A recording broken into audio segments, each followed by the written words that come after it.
ये सड़क के बीचों बीच बिना पीछे देखे अचानक रोक देते हैं। पीछे आ रही बाइक या स्कूटी वाले ब्रेक मारे, गिरे या मरे, इससे इन्हें कोई मतलब नहीं होता। ना जाने कितने सारे एक्सीडेंट्स के केसेस और वीडियोस ऑनलाइन आपने देखे होंगे, जहां 10 रुपए की सवारी के चक्कर में सामने वाले की जान जोखिम में डालते हुए ये ई रिक्शा वाले अचानक कट मार देते हैं। जब एक ई रिक्शा वाले ने एक पुलिया के एक बिजी रोड पे यू टर्न मार दिया और मोटरसाइकिल पे आ रहे एक 21 साल के लड़के की ई रिक्शा से टकराने की वजह से मौत हो गई।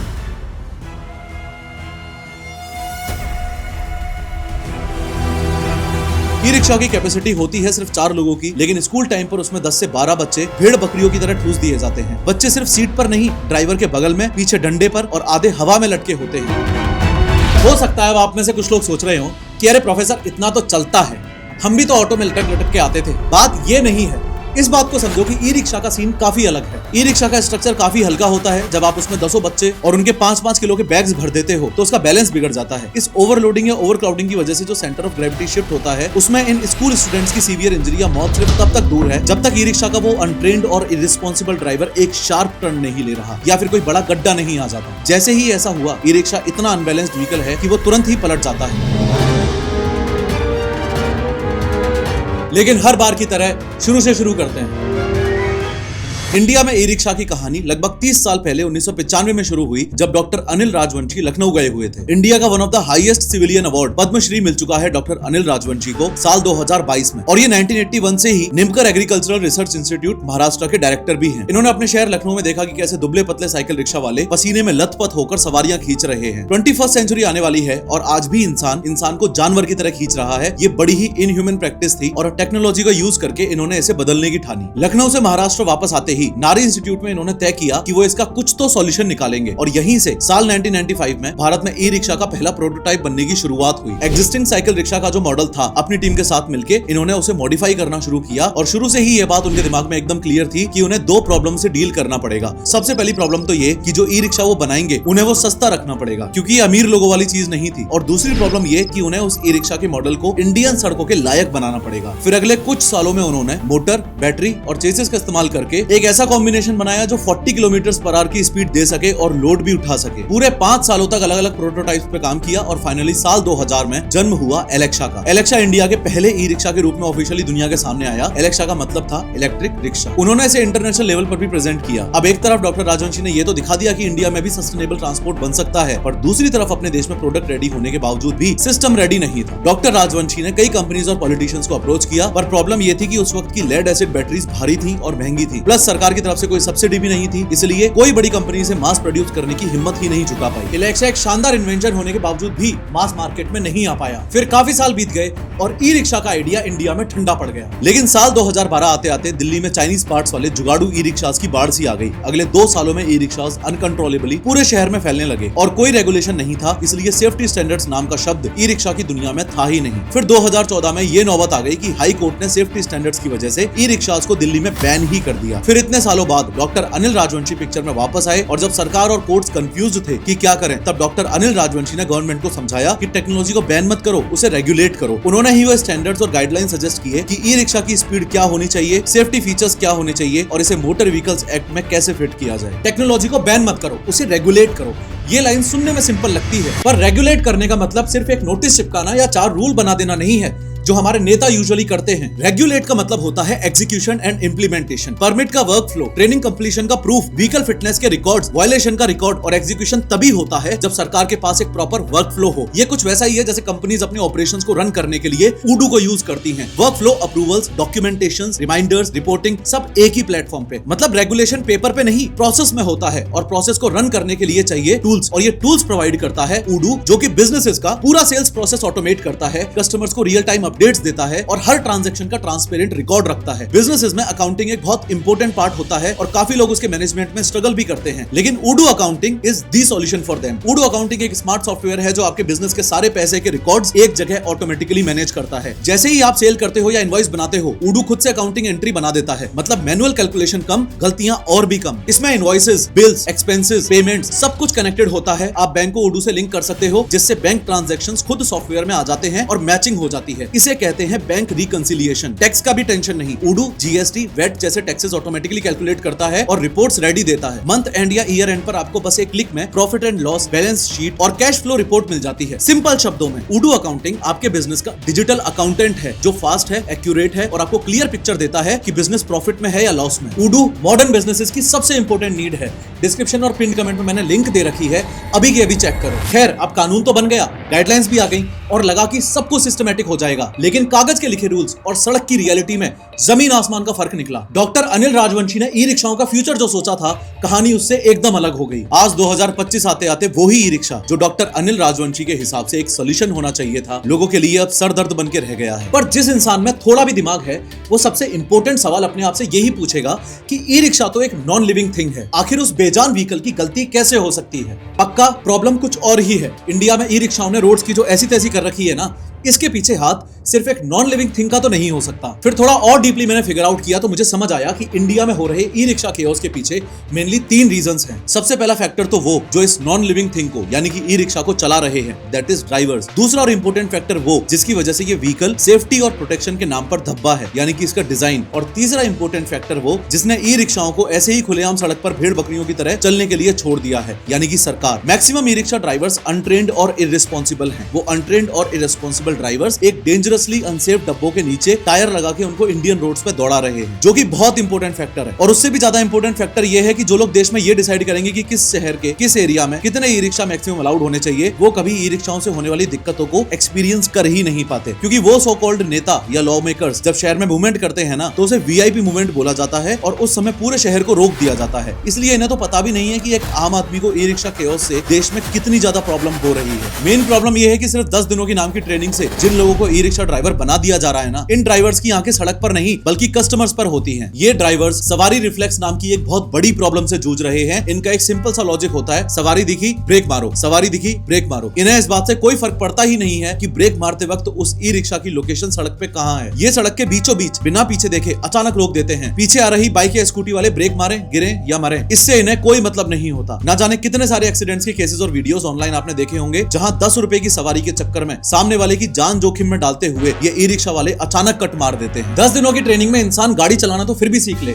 लेकिन उसके अंदर ट्रैफिक सेंस थोड़ी ना डेवलप हो जाएगी। और ऐसे ही लैक ऑफ ट्रैफिक सेंस और यू टर्न का एग्जांपल हमें पिछली साल 27 अप्रैल को प्रयागराज उत्तर प्रदेश में देखने को मिला था, जब एक ई रिक्शा वाले ने एक पुलिया के एक बिजी रोड पे यू टर्न मार दिया और मोटरसाइकिल पे आ रहे एक 21 साल के लड़के की ई रिक्शा से टकराने की वजह से मौत हो गई।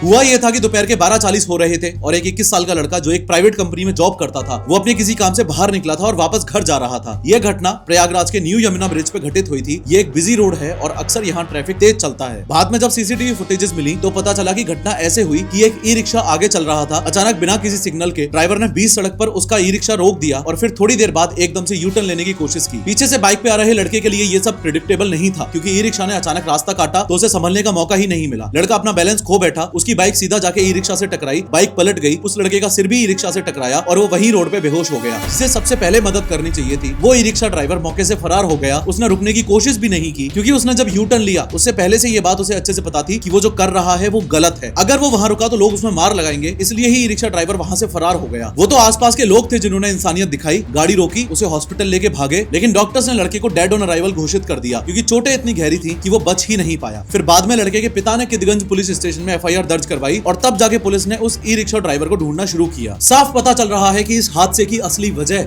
अनप्रिडिक्टेबिलिटी थी। ई रिक्शा ड्राइवर्स अक्सर बिना साइड मिरर देखे टर्न ले लेते हैं, क्योंकि उनकी स्पीड कम होती है, लेकिन पीछे से आ रही तेज रफ्तार गाड़ी के लिए ये मौत का कारण बन जाता है। मैक्सिमम ई रिक्शा ड्राइवर्स में एक दूसरी बड़ी प्रॉब्लम है जीरो ट्रैफिक सेंस की। अपने देश के मैक्सिमम ई रिक्शा ड्राइवर्स को ट्रैफिक सिग्नल्स, इंडिकेटर्स या लेन ड्राइविंग का एल तक भी नहीं पता। इन्हें लगता है ई रिक्शा तो एक साइकिल है, ये तो कहीं से भी निकल जाएगा। रॉन्ग साइड ड्राइव करना इनके लिए नॉर्मल है, रेड लाइट जंप करना इनके लिए टैलेंट है और बिना इंडिकेटर दिए टर्न लेना तो इनके डीएनए में शामिल हो चुका है। वैसे भी मैक्सिमम ड्राइवर्स के पास उनका प्रॉपर लाइसेंस या ट्रेनिंग तो होती होती ही नहीं है तो ये मेन रोड को भी उनकी कॉलोनी की गली समझ के रिक्शा चलाते हैं। ये रॉन्ग लेन में ड्राइविंग करने की वजह से शाम 7 बजे अभी कुछ दिनों पहले ही क्रिसमस की शाम को एक ऐसा सीवियर एक्सीडेंट हुआ कि बेचारे ई रिक्शा में बैठे हुए पैसेंजर की तो मौत ही हो गई। ये घटना नेशनल हाईवे 334 पे उत्तर प्रदेश के हापुड़ जिले के यादव ढाबा के पास घटित हुई थी। हाईवे पे एक ई रिक्शा चल रहा था जिसमें एक 55 साल के वृद्ध पैसेंजर बैठे हुए थे। दिक्कत ये थी कि ये ई रिक्शा हापुड़ की तरफ जा रहा था और हाईवे पे रॉन्ग साइड चल रहा था। ये बात तुम लोगों को बताने की बिल्कुल भी जरूरत नहीं है कि हाईवे पे रॉन्ग साइड चलना अपनी मौत को दावत देने जैसा होता है, क्योंकि सामने से भी जो व्हीकल्स हैं वो फुल स्पीड में आ रहे होते हैं। ऐसे ही सामने से एक कार ठीक ठाक स्पीड में आ रही थी। अब क्योंकि हाईवे पे स्पीड तेज होती है और अंधेरा वैसे ही हो चुका था, शाम के 7 बज चुके थे, तो कार के ड्राइवर को रॉन्ग साइड से आ रहा ई रिक्शा शायद देर से दिखा या वो संभल नहीं पाया, तो कार और ई रिक्शा की ऐसी जोरदार भिड़ंत हुई, ऐसा जोरदार हेड ऑन कोलिजन कि इतनी तेज टक्कर की वजह से ई रिक्शा के तो परखच्चे ही उड़ गए। पैसेंजर की तो मौके पे ही मौत हो गई। चोट इतनी गहरी थी कि उन्हें बचाने का वक्त ही नहीं मिला। ई रिक्शा का ड्राइवर गंभीर रूप से घायल हो गया और हादसे के बाद कार ड्राइवर तो अपनी कार छोड़ के मौके से फरार ही हो गया। बाद में जब पुलिस आई तो पुलिस ने ट्रैफिक क्लियर करवाने के बाद दोनों व्हीकल्स को सीज किया। इस पूरे केस में एग्जैक्ट गलती किसकी थी ये तो कानून ही तय करेगा,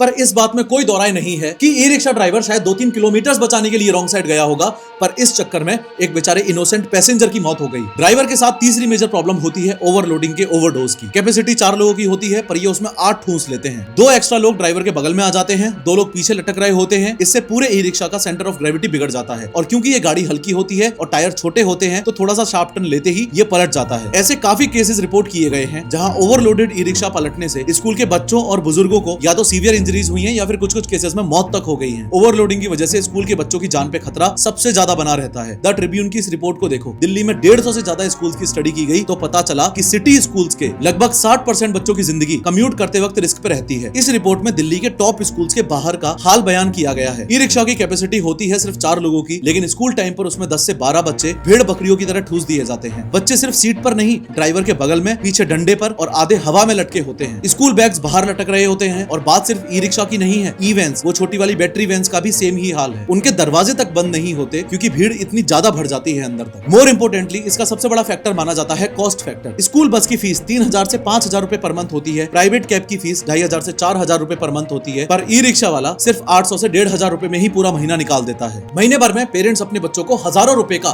फास्ट फूड खिलाने से पहले नहीं सोचते, पर जब बच्चों के स्कूल जाने की बात आए तो सिर्फ कुछ हजार रुपए बचाने के लिए उन्हें ई रिक्शा जैसे अनसेफ व्हीकल में धकेल देते हैं। ऐसे में इन माँ बापों से सवाल तो बनता ही है कि क्या तुम्हारे बच्चों की जिंदगी की कीमत सिर्फ और सिर्फ कुछ हजार रुपए है क्या? ऐसे माँ बापों का आलस भी एक दूसरा बड़ा रीजन है कि डोर टू डोर कन्वीनियंस की वजह से ये अपने बच्चों के लिए ई रिक्शा चुन लेते हैं। इन पेरेंट्स को दिक्कत ये है कि स्कूल बस स्टॉप पर आती है, पेरेंट्स को वहाँ आना जाना पड़ता है, पर ई रिक्शा घर के दरवाजे से बच्चों को उठाता है और यही आराम पेरेंट्स को सेफ्टी इग्नोर करने पर मजबूर कर देता है। हो सकता है अब आप में से कुछ लोग सोच रहे हो कि अरे प्रोफेसर इतना तो चलता है, हम भी तो ऑटो में लटक लटक के आते थे। बात ये नहीं है।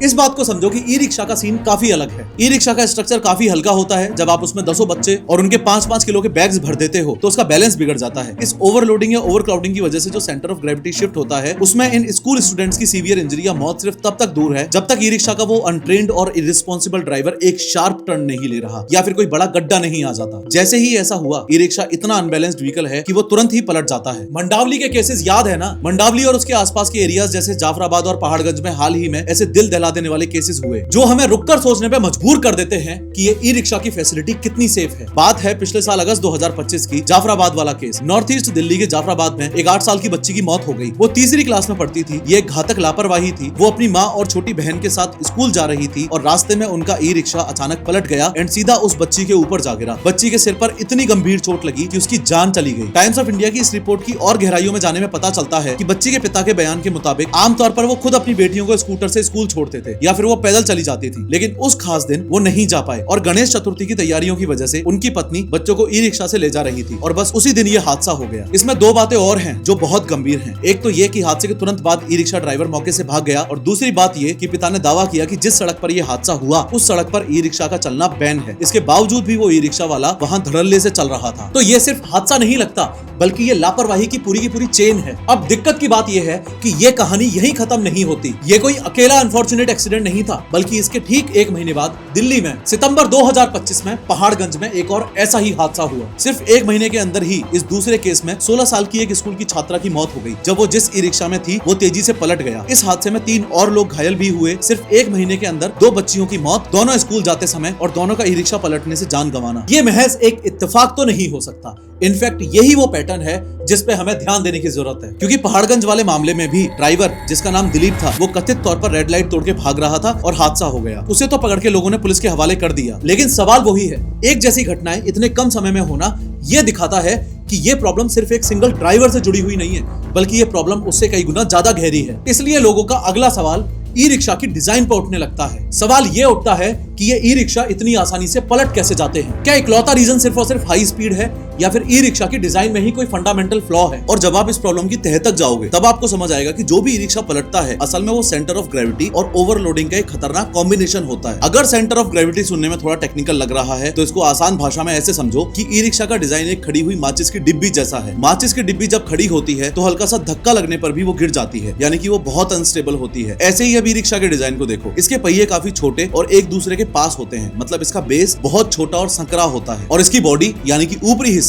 ऊंचा और भारी होता है। तो पहले से ही fundamentally by design E rickshaw का संतुलन थोड़ा गड़बड़ाया हुआ होता है। अब सोचो, इस माचिस की डिब्बी जैसे व्हीकल में जब आप 8 से 10 बच्चे और उनके 7-8 किलो के भारी भारी बैग्स भर देते हो तो क्या होता होगा? ऑब्वियसली ई रिक्शा का वजन और भी ज्यादा ऊपर की तरफ चला जाता है और वो और भी ज्यादा अनबैलेंस्ड हो जाता है। दिस मींस ऐसा करने से ई रिक्शा का सेंटर ऑफ ग्रेविटी यानी कि संतुलन का पॉइंट जमीन से बहुत ऊपर चला जाता है, गाड़ी खतरनाक रूप से टॉप हैवी हो जाती है और फिर ऊपरी हिस्सा उस ई रिक्शा को खींचकर पलट देता है। एंड इंपोर्टेंटली रिपोर्ट्स ये इशारा करती हैं कि तेज रफ्तार प्लस अचानक यू टर्न लेना प्लस सेंटर ऑफ ग्रेविटी का शिफ्ट होना, इस सब की वजह से ही जाफराबाद और पहाड़गंज वाले केसेस में दोनों लड़कियों ने अपनी जान गंवाई। इसका सिंपल सा मतलब ये है कि इस गाड़ी का बेसिक डिजाइन ही इस तरह के हादसों के लिए व्हीकल को वल्नरेबल बनाता है। मोरओवर इसकी जो डिजाइन बेस्ड प्रॉब्लम है वो सिर्फ सेंटर ऑफ ग्रेविटी को लेके नहीं है। इस ई रिक्शा की डिजाइन बेस्ड प्रॉब्लम अंदर बैठे हुए पैसेंजर्स की सेफ्टी को लेके भी है। साफ साफ शब्दों में अगर कहूं तो ई रिक्शा में अंदर बैठे हुए पैसेंजर्स के लिए कोई प्रोटेक्शन नहीं है। ये एक खुले पिंजरे की तरह है। स्कूल बस या वैन में बॉडी होती है पर ई रिक्शा खुला होता है। अगर टक्कर हुई तो बच्चे सीधा सड़क पर गिरेंगे या दूसरी गाड़ी के नीचे आएंगे। कोई दरवाजा नहीं है जो उन्हें बचा सके। और ऐसे में जब कोई प्रोटेक्शन ही ना हो तो सिर्फ स्कूल के बच्चे अनसेफ नहीं है, बल्कि ई रिक्शा में नॉर्मली ट्रेवल कर रहे पेरेंट्स की गोदियों में मौजूद नवजात शिशु यानी कि इन्फेंट्स भी हद से ज्यादा अनसेफ हैं। न जाने ऐसे कितने ही केसेस हैं अपने देश में जहां चलते ई रिक्शा में से छोटा सा बच्चा अपनी मां की गोदी से बाहर गिरा और उसकी मौत हो गई। ये घटनाएं भोपाल, अलीगढ़ और नोएडा से हैं और हर केस ई रिक्शा की सेफ्टी पर फिर से गंभीर सवाल खड़े करता है। एक केस तो पिछले महीने का ही है, भोपाल का, जिसमें 9 महीने के बच्चे की जान चली गई। यह हादसा तब हुआ जब एक ई रिक्शा एक खड़ी हुई कार से टकराकर पलट गया और उस ई रिक्शा में 8 लोग सवार थे। मतलब ये साफ तौर पर ओवरलोडेड था। टक्कर होते ही वो 9 महीने का बच्चा अपनी मां की गोद से छटक कर गिरा और मौके पर ही उसकी मौत हो गई। अब परिवार का आरोप है कि ड्राइवर बहुत तेजी और लापरवाही से चला रहा था एंड पुलिस ने नेग्लिजेंस का केस दर्ज करने की बात की है। जब एक अनसेफ खुले पिंजरे सा ई रिक्शा किसी भारी वाहन से टकराता है तो अंदर मौजूद पैसेंजर्स के साथ क्या होता है ये अगले अलीगढ़ वाले केस में भी देख लो। अलीगढ़ वाले केस में जिसमें 1.5 साल की बच्ची की ई रिक्शा से बाहर गिरने के बाद मौत हुई, उसमें ई रिक्शा नगर निगम की कूड़ा उठाने वाली गाड़ी से टकराया था और टक्कर का इंपैक्ट इतना ज्यादा जबरदस्त था कि बच्ची मां की गोद से उछलकर सीधा नाले में जा गिरी। जब तक उस बेचारी को नाले से निकाला गया तब तक उसकी डूबने से ऑलरेडी मौत हो चुकी थी। इस घटना के बाद लोगों में बहुत गुस्सा था और ड्राइवर मौके से भाग गया था। तो पहले मामले में कार से टक्कर और दूसरे में कचरे वाली गाड़ी से, लेकिन दोनों में एक दर्दनाक पैटर्न दिख रहा है कि बच्चा अपनी मां की गोद में था और वहीं वो सबसे ज्यादा असुरक्षित साबित हुआ। बस मैं यही समझाने की कोशिश कर रहा हूं कि e rickshaw by design being an open vehicle हद से ज्यादा अनसेफ व्हीकल है ऐसे बच्चों के लिए और स्कूल के बच्चों के लिए। कोई सेफ्टी नहीं, कोई बेल्ट नहीं, कोई प्रोटेक्शन नहीं। मां की गोद ही उन बेचारे बच्चों का सीट बेल्ट है जो टक्कर के वक्त सबसे पहले नाकाम हो जाती है। तीसरा केस नोएडा में हुआ। नोएडा में राघव नाम के बच्चे की मौत हुई पर इस केस में टक्कर किसी कार या ट्रक से नहीं हुई थी। यहाँ टक्कर एक दूसरे ई रिक्शा से हुई थी। मतलब 2 ई रिक्शाओं की आपस में टक्कर भी इतनी ज्यादा जानलेवा हो सकती है, ये बात सबसे ज्यादा चिंताजनक है। टक्कर के बाद बच्चा मां की गोद से गिरा, सिर में गहरी चोट आई और हॉस्पिटल में उसकी मौत हो गई। अब तक हमने 3 मामले देखे हैं, ओवरलोडिंग, बड़ी कचरे की गाड़ी से टक्कर और आपस में टक्कर। और यहाँ से हो सकता है आपके मन में सवाल आए कि देखो टक्कर से मौत होना तो किस्मत की बात है, कभी भी किन्हीं भी 2 व्हीकल्स में आपस में टक्कर हो सकती है और कभी भी किसी की भी मौत हो सकती है। पर यहाँ मैं आपको आसान भाषा में बता दूं कि ई रिक्शा का खुले पिंजरे जैसा होना अपने आप में इतना खतरनाक इसलिए भी है क्योंकि स्पेस टेक्नोलॉजी से बनी हुई अपनी इंडियन रोड्स ही इतनी महान है। क्योंकि जो चौथा केस है वो भोपाल से है और शायद सबसे ज्यादा परेशान करने वाला है, क्योंकि इस 1.5 साल के बच्चे की मौत के मामले में कोई टक्कर हुई ही नहीं थी और यही बात ई रिक्शा के ओपन डिजाइन को सबसे ज्यादा खतरनाक बनाती है। हैं। इसका मतलब खुले ई रिक्शा से बाहर गिरकर मरने के लिए किसी दूसरे की गलती की जरूरत नहीं है। खुद में ही इन ई रिक्शाओं का डिजाइन प्लस अपने देश की जानलेवा सड़कें एक खतरनाक डेडली कॉम्बिनेशन है। इस केस में हुआ ये कि ई रिक्शा एक मामूली से गड्ढे या स्पीड ब्रेकर से उछला और बस उसी झटके से वो 1.5 साल का बच्चा अपनी माँ की गोद से उछलकर सड़क पर गिर गया और सिर की चोट ने उसकी जान ले ली। मतलब एक मामूली सा बम्प भी मौत की वजह बन सकता है। तो इन चारों मामलों को अगर एक साथ रख के देखें तो तस्वीर बहुत साफ है। ओवरलोडिंग, ड्राइवर की लापरवाही, दूसरी गाड़ियों से टक्कर और कमजोर ढांचा, और यहाँ तक कि अगर सड़क पे सिर्फ एक गड्ढा तक भी आ जाए तो ये सब ई रिक्शा में बैठे हुए बच्चों के लिए एक्सट्रीमली अनसेफ है और जान तक जा रही है। ये कोई हवाई बातें नहीं है, सारे के सारे रियल केसेस मैंने आपको हाथ की याद दिखाए हैं। अब छोटे छोटे स्कूल के बच्चे हो या फिर माँ की गोद में बैठे हुए नवजात शिशु, ये जो खुला डब्बा इंडियन रोड्स पे ई रिक्शा के नाम पे घूम रहा है ना, ये 100% अनसेफ है। That's it. एंड अभी तक जो दो मेन प्रॉब्लम्स यानी कि ड्राइवर्स प्रॉब्लम और डिजाइन प्रॉब्लम के बारे में हमने बात की है ना, उससे कई गुना ज्यादा बड़ी प्रॉब्लम गवर्नमेंट की तरफ से है, यानी कि वीक रेगुलेशन की प्रॉब्लम। क्योंकि सरकार से अगर तुम जाके पूछोगे ना कि ये जो इंडियन रोड्स पे इतने सारे अनरजिस्टर्ड रिक्शास घूम रहे हैं, इंडियन रोड्स की इन ई रिक्शाओं ने जो इतनी ऐसी तैसी कर रखी है, इसके लिए तुम्हारे पास समाधान क्या है, तो इनके पास घुमा फिरा के सिर्फ एक ही समाधान निकल के आता है, और वो सॉल्यूशन ये कि हॉलीडेज, फेस्टिवल्स जैसे पीक टाइम पे शहर के हाईली पॉपुलेटेड एरियाज में ई रिक्शा को बैन कर दो। बस ये समाधान है इनके पास। जबकि पास्ट में हमने बार बार देखा है कि अचानक से धड़ल्ले से ऐसे ई रिक्शास को बैन कर देने से कोई ज्यादा फर्क नहीं पड़ता, क्योंकि असल में इंडिया में ई रिक्शा की प्रॉब्लम बहुत गहरी है, बहुत डीप रूटेड है। पर गवर्नमेंट डायरेक्टली बैन लगा के बस बीच बीच में जनता को यह दिखाना चाहती है कि देखो हम आपके लिए, ट्रैफिक के लिए कुछ कर रहे हैं। डीप रूटेड प्रॉब्लम्स क्या हैं, ध्यान से समझना। स्टेट गवर्नमेंट्स इन्हें संभालने में इतना फेल इसलिए हो रही हैं क्योंकि ये कहानी सिर्फ ट्रैफिक जैम की नहीं है, ये उससे कई ज्यादा गहरी है। इसमें सेफ्टी, पॉलिसीज और इंडस्ट्री की फंडामेंटल प्रॉब्लम्स भी शामिल हैं। As per recent resources, Delhi में रजिस्टर्ड ई रिक्शाज 1,20,000 से ज्यादा हैं और अनरजिस्टर्ड मिला के ये आंकड़ा दुगना हो जाएगा। ये बहुत बड़ी संख्या है और वीक रेगुलेशन की तरफ इशारा करती है। अगर इतने ज्यादा अनरेगुलेटेड ई रिक्शाज हैं तो इस बात को समझो कि कोई भी खरीद के कोई भी चला रहा है, भले ही उम्र हो या नहीं हुई हो। 14-14 साल के बच्चे भी आपने ई रिक्शाज रोड पे रगड़ते हुए देखे होंगे। वीक रेगुलेशन की major problem illegal charging stations की भी है,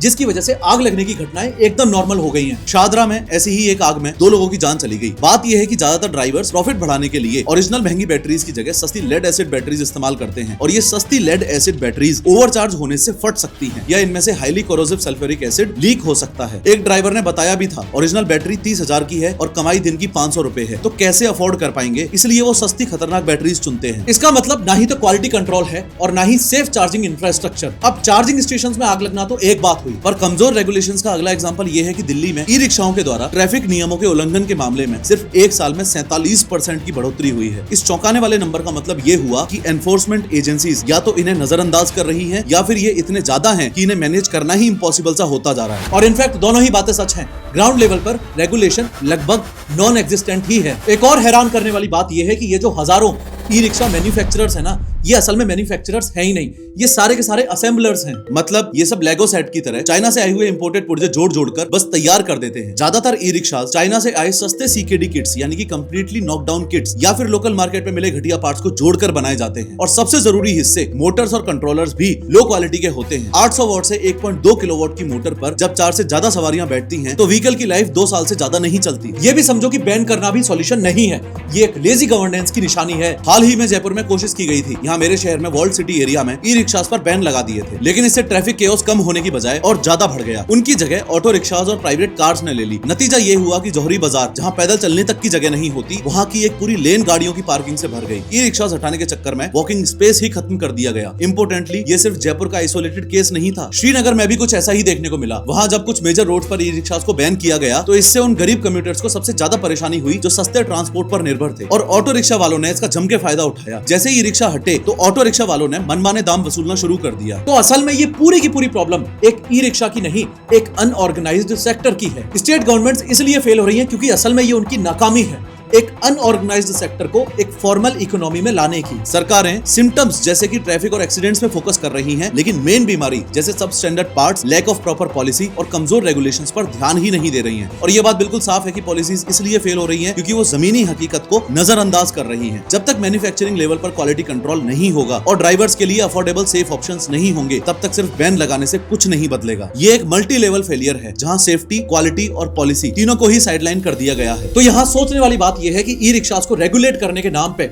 आंख बंद करके उस पर बैन ठोक के गवर्नमेंट कहीं लास्ट माइल कनेक्टिविटी और उन गरीब ड्राइवर्स की रोजी रोटी को तो खत्म नहीं कर रही है, क्योंकि इतनी बड़ी पोजीशन पे बैठ के गवर्नमेंट का काम है सेफ्टी और सर्वाइवल के बीच में एक बैलेंस्ड सॉल्यूशन निकालना, ना कि आलसी होकर ये अनाउंस कर देना कि इस जगह पर इतने समय तक ई रिक्शास बैन है। अब अगर आप कभी ऑफिस से घर जाते वक्त ट्रैफिक में फंसे हो, मतलब वो वाला ट्रैफिक जहां चारों तरफ से ई रिक्शाओं ने आपको ऐसे घेर रखा हो जैसे हिलने की भी जगह ना हो, हर तरफ से हॉर्न बज रहा है, कोई लेफ्ट से काट रहा है, कोई राइट से काट रहा है, और उस फ्रस्ट्रेशन में, उस गुस्से में अगर आपने भी कभी भी ये सोचा है कि यार इन ई रिक्शाओं को सरकार बैन क्यों नहीं कर देती, पूरा देश सुधर जाएगा, सारा झंझट ही खत्म हो जाएगा, ये सब अगर आपके साथ कभी हुआ है पास्ट में, तो आप जो मैं ई रिक्शा के सॉल्यूशंस बताने जा रहा हूं, आप उन सॉल्यूशन से पूरी तरह से रिलेट कर पाओगे। सबसे पहले तो ये समझो कि मैं ऐसा क्यों मानता हूं कि इंडिया में ई रिक्शास को बैन कर देना एक लेजी गवर्नेंस की निशानी है, और कैसे ये सिर्फ एक लक्षण का इलाज है, बीमारी का नहीं। देखो, बैन कर दो वाला जो हंगामा हो रखा है, उसके शॉर्ट टर्म फायदे काफी अट्रैक्टिव लगते हैं। जैसे पहला तो ये कि ट्रैफिक में फौरन सुधार दिखेगा, जो कंजस्टेड इलाके हैं वो एकदम साफ नजर आने लगेंगे। दूसरा, अनट्रेन्ड ड्राइवर से जो हादसे होते हैं उनमें कमी आएगी। और तीसरा, पुलिस के लिए नियम लागू करना बहुत आसान हो जाएगा, झंझट ही नहीं रहेगा। लेकिन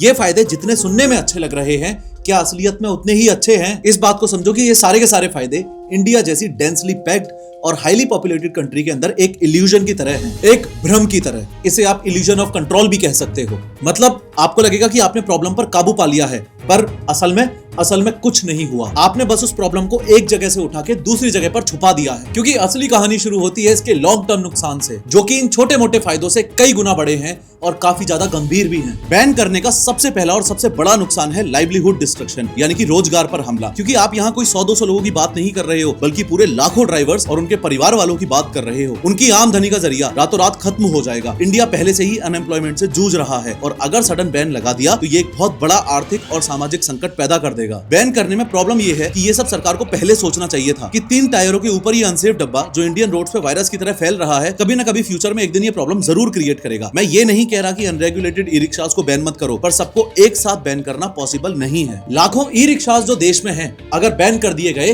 तो उनका होगा क्या, और उसके साथ ही उन लोगों का क्या होगा जो इन पे निर्भर हैं। आपने भी देखा होगा कि मेट्रो स्टेशन से उतर के लोग रोज 10-20 रुपए देकर अपने घर पहुंच जाते हैं। उनके लिए तो ये लाइफलाइन है। बैन करने से एक मोबिलिटी क्राइसिस पैदा होगा, यानी कि आने जाने का संकट, खासकर गरीब और वर्किंग क्लास लोगों के लिए, जिनके लिए महीने में 200-500 रुपए की बचत भी मायने रखती है। अगर ई रिक्शास हट गए तो उन्हें मजबूरन 50-60 रुपए वाले ऑटोज लेने पड़ेंगे, और उनके महीने के बजट पर इसका बहुत बड़ा असर पड़ेगा। अगर ई रिक्शाओं को सडनली बैन कर दिया तो इस बात की क्या गारंटी है कि वो सारे e rickshaw drivers all of a sudden auto driver बन के इंडियन रोड पे फिर ऑटो की बाढ़ नहीं ला देंगे। ई रिक्शास को बैन करके एक तो आप लोगों की रोजी रोटी छीन रहे हो, ऊपर से एक आम आदमी का सफर भी महंगा कर रहे हो। और इसके अलावा बैन करने से क्या ये प्रॉब्लम सच में सड़क से हट जाएगी? मेरा तो मानना है कि ये प्रॉब्लम बस अंडरग्राउंड हो जाएगी। एनवायरमेंट पे इसका बहुत नेगेटिव असर पड़ेगा और लोग वापस पेट्रोल डीजल वाले पब्लिक ट्रांसपोर्ट पर चले जाएंगे। तो आपने कंजेशन की समस्या को थोड़ा कम किया, लेकिन उसकी जगह हवा में थोड़ा पॉल्यूशन और बढ़ा दिया। ये कैसा सॉल्यूशन हुआ? मतलब एक प्रॉब्लम का सॉल्यूशन निकालने में 4 नई प्रॉब्लम्स खड़ी कर दी, क्योंकि ये ई रिक्शास रोजाना 100 करोड़ किलोमीटर चलते हैं, वो भी बिना धुआं छोड़े। अगर इतना पॉल्यूशन बचाना होता तो हमें 200 करोड़ नए पेड़ लगाने पड़ते। मतलब ये हवा को साफ रखने में बहुत बड़ा रोल प्ले कर रहे हैं। उसके अलावा जब ये बैटरी से चलते हैं तो पेट्रोल की जरूरत नहीं पड़ती। रोज का करीब 5 करोड़ लीटर पेट्रोल बचता है। इससे इंडिया को बाहर के देशों से तेल कम मंगवाना पड़ता है, जिससे देश का इंपोर्ट बिल कम होता है। तो इस बात को समझो कि ई रिक्शा खुद प्रॉब्लम नहीं है,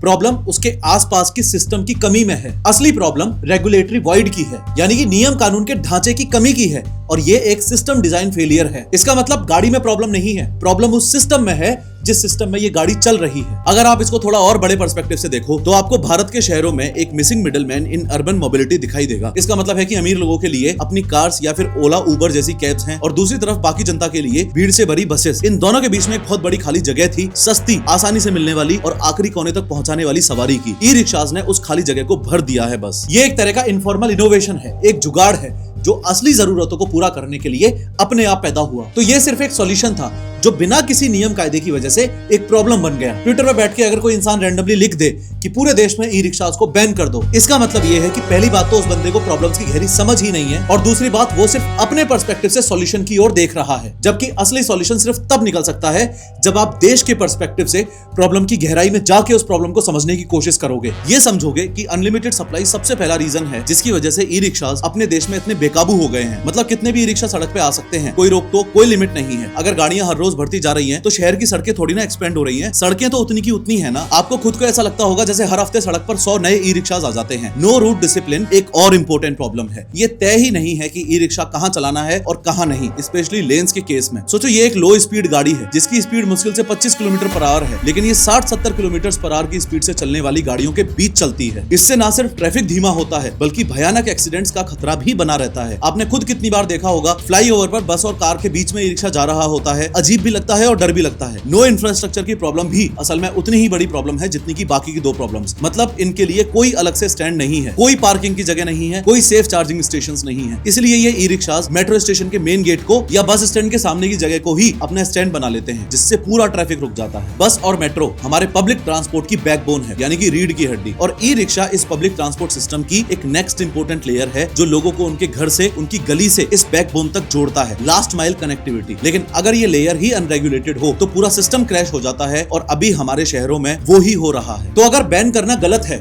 और असली प्रॉब्लम सिस्टम में है, तो इंडिया में हो रहे इस ई रिक्शा केओस का आखिर फाइनल सॉल्यूशन है क्या? सॉल्यूशन इन्हें खत्म करना नहीं, इन्हें सिस्टम में जोड़ना है। That means formalize, don't eliminate, यानी कि इस इनफॉर्मल सेक्टर को एक फॉर्मल ढांचे में लाओ, इसे खत्म मत करो। और इसके लिए पता है हमें क्या चाहिए?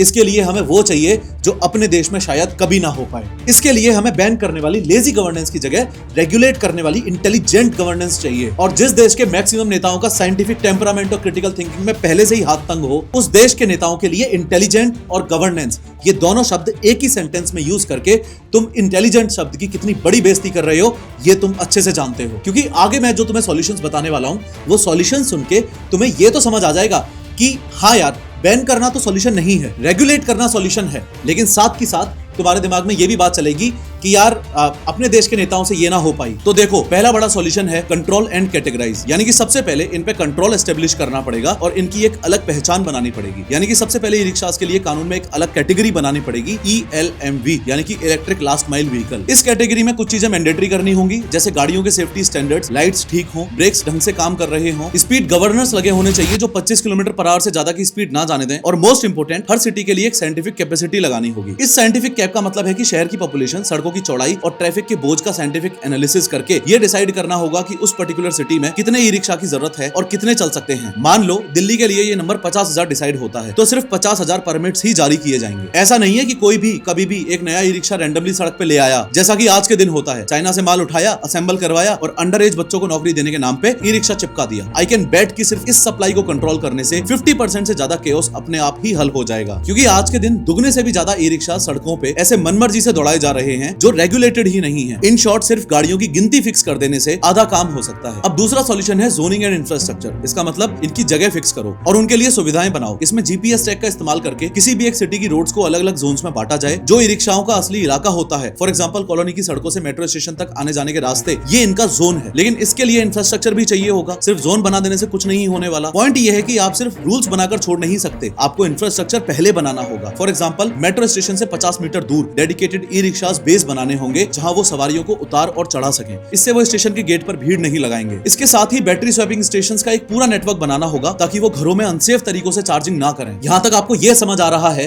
कि गाड़ी को कंट्रोल करना एक इंपॉर्टेंट स्टेप है, उसकी जगह को फिक्स करना एक इंपॉर्टेंट स्टेप है।